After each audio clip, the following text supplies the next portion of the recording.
GPB, winner of 11 Emmy Awards, including Station Excellence. Thank you for your support.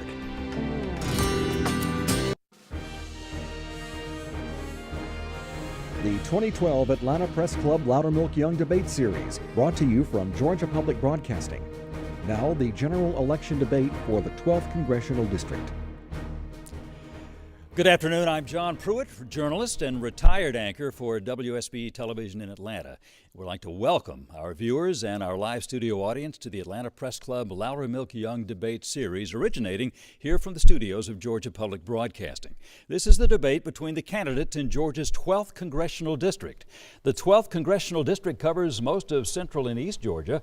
Some of the largest counties are Bullock, Burke, Laurens, and Richmond. Now let's meet the candidates, and they are in alphabetical order. Lee Anderson, current state representative from the 117th District. Representative Anderson declined our invitation for this debate, so he is represented by an empty podium. And John Barrow is currently serving his fourth term as the congressman from Georgia's 12th Congressional District. Now here's the format for tonight's debate. In the first section, John Barrow will answer a question from one of our three panelists, and then he will ask a question of his absent opponent. We'll continue the program after that with a panel questioning the candidate until we run out of time. And finally, the candidate will have 30 seconds to make a closing statement.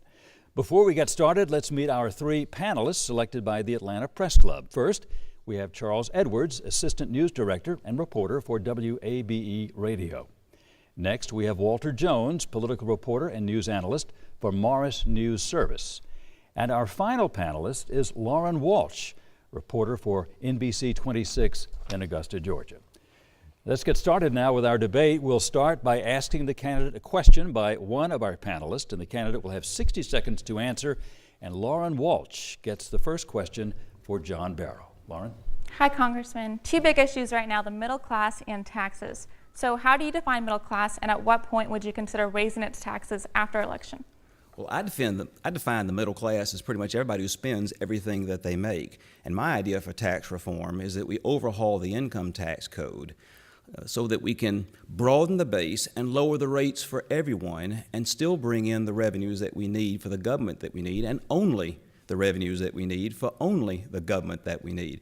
This is in marked contrast to my opponent, who supports a tax plan that involves adding a new national sales tax to the national income tax so that the government would be able to draw on both. The last thing I think we need is another great big tax for the federal government to play with, and that's one of the differences between me and my opponent. Thank you, Congressman Barrow. Now it's time for our candidate to ask a question of his absent opponent, represented by an empty podium. You have 30 seconds for that question and 30 seconds for a rebuttal. So, John Barrow, your question for Lee Anderson. Thank you, John. If he was here, I'd ask my opponent about the sales tax plan that he's got. He believes we need to add a new national sales tax to the state and local sales taxes we already have to pay without getting rid of the federal income tax. If he were here, I'd ask him, how many folks do you think that's going to help, and how many folks do you think that's going to hurt? And if he had answered your question, theoretically, how would you rebut the answer? Well, fortunately, we don't have to know what he would say because folks have already talked about this issue a great deal. Even Rick Santorum and Michelle Bachmann have panned this idea because it's a straight road to European levels of taxation. Those folks who have crunched the numbers have concluded that 84% of the people in this country would pay more under the combo plate plan that my opponent supports, of both the national income tax and a national sales tax, than they currently pay under the current income tax system. We need to fix the income tax code, but we shouldn't be raising taxes on 84% of the people to do it. All right, thank you very much. And now we're going to let you know, if you're just joining our program in progress, this is the debate between the candidates in the general election for Georgia's 12th Congressional District. A reminder, the Republican candidate Lee Anderson declined our invitation to participate in this debate. Now we return to our panel of journalists who will ask questions of John Barrow. He will be allowed 60 seconds to respond. We'll begin with a question from Charles Edwards. Congressman Barrow, you just said how you disagree with your opponent's tax plan. You just said that we need to fix the income tax code. What's your approach to that? Well, I support the efforts that Senator Chambliss is pursuing in the Senate to overhaul our tax code. Look, it's been 25 years since that's happened, and over time, Congress has put a whole bunch of loopholes and exceptions in there, and other folks have blown big old holes in the side of the tax code. What we need to do is to reform the tax code, clean it up, get rid of all the tax expenditures and the special interest loopholes. If we did that, we could lower the rates for everyone and bring in the revenue that we need. That's the approach that Senator Chambliss is pursuing in the Senate, and I'm pursuing a similar effort in the House. What loopholes should we get rid of? Well, there are a lot of things, such as, for example, the provision of the tax code that treats it as an ordinary and necessary business expense if a manufacturer wants to shut down a plant in this country and move jobs overseas. If it's anything, it's not ordinary, it's not necessary, and we shouldn't be subsidizing it. Let's get the next question from Lauren Walsh. Augusta is a strong military community, and not only is Fort Gordon important to our local economy, but to our national defense. And you've told me with sequestration scheduled budget cuts that it would devastate Fort Gordon. So what are you doing, and what would you do if reelected to protect our local military community? Well, what we have to do is we have to get around the sequestration penalty and do what it was designed to make us do, which is to get Congress to establish a spending plan that can cut another $1 trillion of unnecessary spending over the next 10 years. Look, we can't afford any cuts at Fort Gordon because that's the brains and the central nervous system of our defense establishment. It's not only important to our district, it's too important to our national defense. But I also oppose any other cuts to the Defense Department because a lot of folks don't realize this, but the Defense Department has offered up $500 billion in reductions in projected defense spending over the next 10 years. They're doing their part. It's up to us to do the rest. Thank you. Walter Jones, your question. Going back to taxes, many of the economists that have talked about closing loopholes, one of them that they all mention is the mortgage deduction.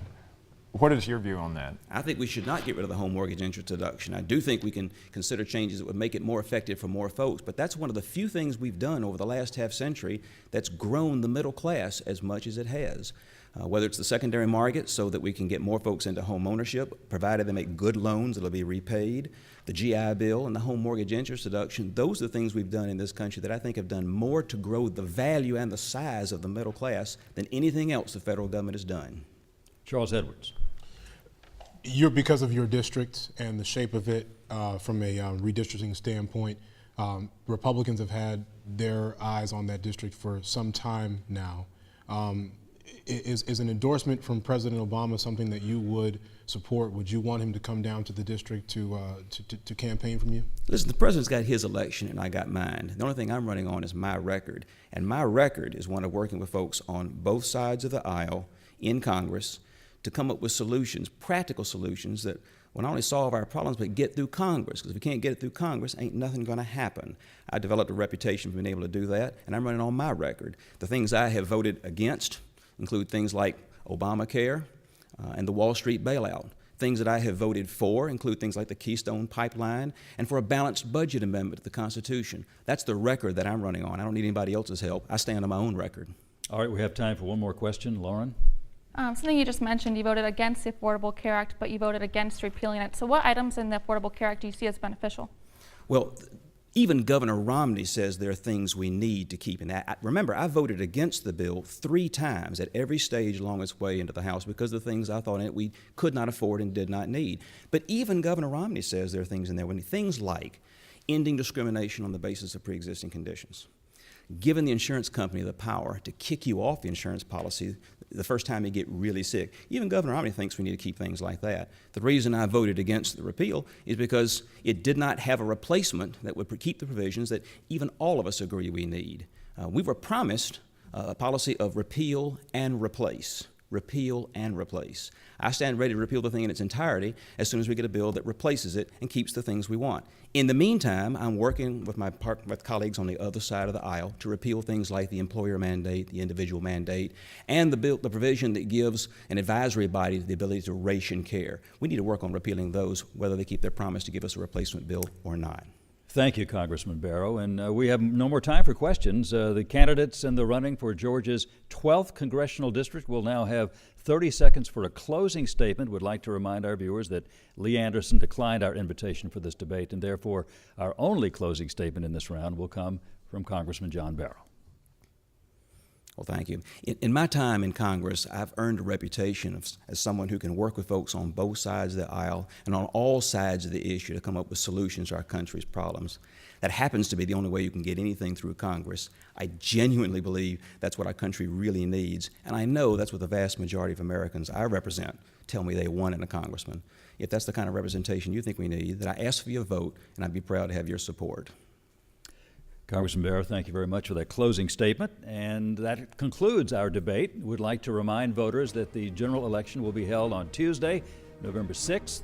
We invite everyone to go out and vote. Our thanks to the candidates and to our panel of journalists. We'd also like to thank the Atlanta Press Club for arranging today's debate.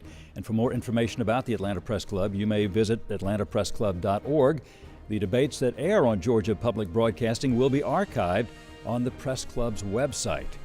This broadcast has been streamed and will be available on demand on GPB's website, gpb.org. So we invite you to check the web for that. I'm John Pruitt. We appreciate very much the fact that you have joined us for the Atlanta Press Club Loudermilk Young Debate Series, and we hope you'll stay with GPB for more debates coming up next.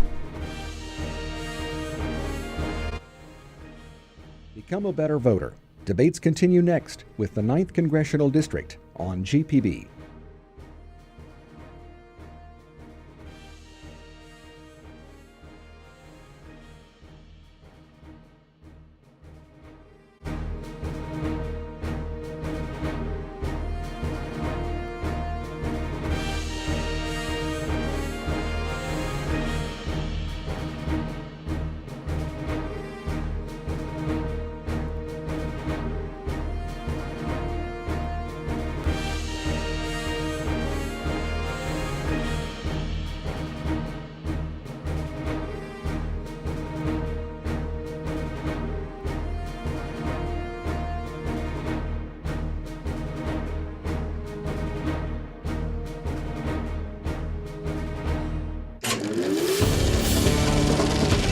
This is a GPB original production.